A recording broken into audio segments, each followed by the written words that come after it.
ಅಫಜಲಪುರ ತಾಲೂಕಿನಲ್ಲಿ ನಡೆಯುತ್ತಿರುವ ಅಂದಾಜು 3 ಕೋಟಿ ವೆಚ್ಚದ 2 ಕಿಲೋಮೀಟರ್ ರಸ್ತೆ ಕಾಮಗಾರಿ ಹಾಗೂ ರೋಡ್ ಡಿವೈಡರ್ ಮತ್ತು ರಸ್ತೆ ಮಧ್ಯ ಬೀದಿ ದೀಪಗಳ ಕಾಮಗಾರಿ ಗುಣಮಟ್ಟದ ಕಾಮಗಾರಿಯಾಗುತ್ತಿಲ್ಲ ಎಂದು ಜನರು ಆಕ್ರೋಶವನ್ನು ಹೊರಹಾಕಿದ್ದಾರೆ.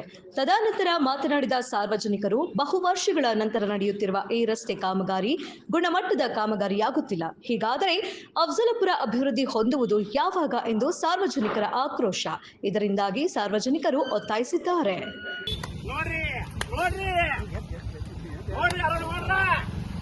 ತಾಲೂಕಿನಲ್ಲಿ ನಿಮ್ಮ ಕಳಪೆ ಕಾಮಗಾರಿ ನೋಡ್ರಿ ಅಣ್ಣಗೌಡ್ರ.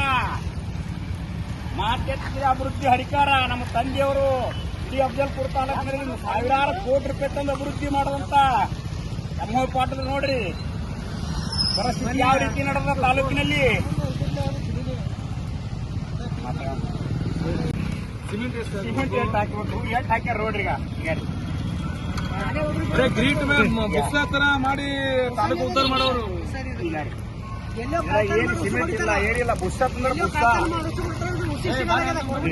ಬುಸ್ಸ ನೋಡಿ, ಬರೀ ಬುಸ್ಸ ಎಲ್ಲಿ ಉಸಕ್ಕೆ ಹಾಕ್ತಾರೆ, ಬರೀ ಬುಸ್ಸ ತಾವೇ ಹೊಡಿತಾರ.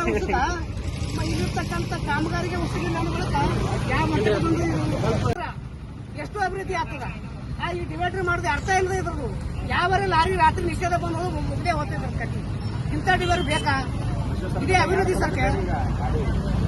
ಇಂಥ ಒಂದು ವ್ಯವಸ್ಥೆ, ಈ ಒಂದು ವ್ಯವಸ್ಥೆ ತೆಗಿಬೇಕು, ಬೇರೆ ಒಂದು ವ್ಯವಸ್ಥೆ ಆಗ್ಬೇಕಂತಕ್ಕಂಥ ಮಾತನ್ನ ಹೇಳಿ ಮತ್ತು ತಾಲೂಕಿನ ಅಭಿವೃದ್ಧಿ ಹೇಳ್ತಾರೆ. ಏನು ಅಭಿವೃದ್ಧಿ ಇಲ್ಲಿ ಏನು ಮಣ್ಣಿಲ್ಲ. ಈಗಾಗಲೇ ಕಸ ಕಮ್ಮಿ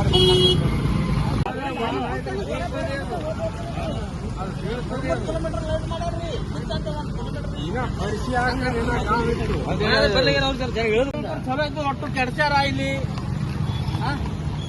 ಎಲ್ಲ ಪಾರ್ಟೀಸ್ ಮಂದಿ ಮನ್ವೇ ಆರ. ಅಫಜಲಪುರದ ಏನಾದ ಜೀರೋ ಅದ, ಜೀರೋ ಏನ್ ಆಗ್ತದ ನೋಡ್ರಿ. ನೀವೇ ನೋಡ್ರಿ, ಕಾಣಲ್ಲ. ಉಸು ಮಂದಿ ಏನಾಗ್ಯದ್ರಿ? 1 ಕಿಲೋಮೀಟರ್ ಇಲ್ಲ ರೋಡ್ ಮಾಡ್ಬೇಕಂದ್ರೆ 1 ಕಿಲೋಮೀಟರ್ ಆದ ರೀ. ಏನ್ರಿ ಅಫಜಲಪುರದಾಗ ಹೇಳ್ರಿ ನೋಡಮ್ಮ.